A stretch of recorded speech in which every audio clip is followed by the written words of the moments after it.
what's the latest on the Farm Bill? You said earlier that you didn't think that that's going to come through this year. The latest on the Farm Bill is it's hard for Republicans and Democrats to reach an agreement in the Senate Agriculture Committee.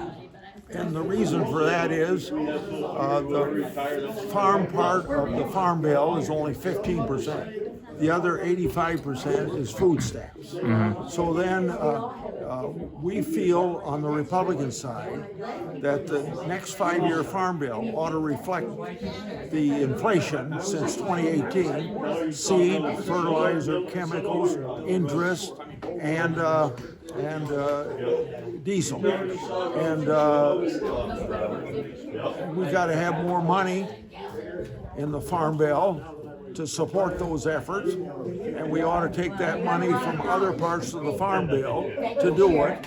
And Chairwoman Stabenow doesn't want to give up any money from any other parts of the farm program.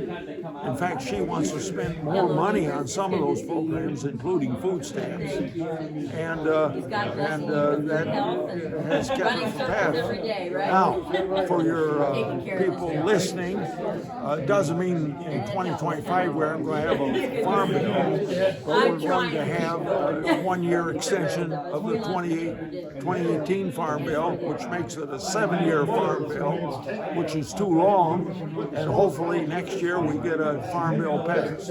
Now, I hope as I'm talking to you, I'm wrong and we can get a 5-year Farm Bill before the end of this year. But quite frankly, I think it's going to be very, very difficult. And so what is that going to mean for Iowa farmers, producers, to have that 1-year extension? Well, it means that whatever protection they had over the last 6 years will be continued, but it will be updated to reflect the inflation on seed, fertilizer, chemicals, interest, and diesel. Okay.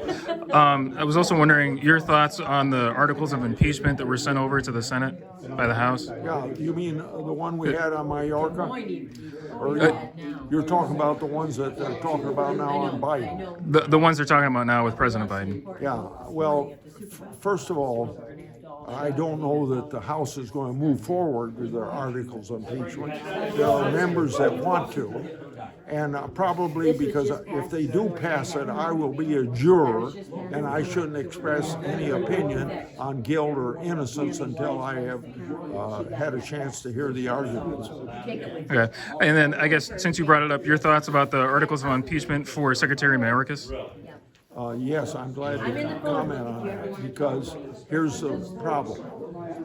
We've had 22 impeachments in the history of our country. Not every person been impeached has been found guilty by the United States Senate.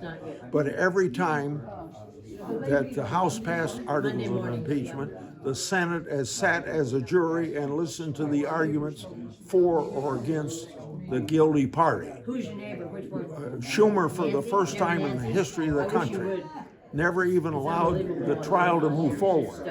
And he's not following the Constitution intent.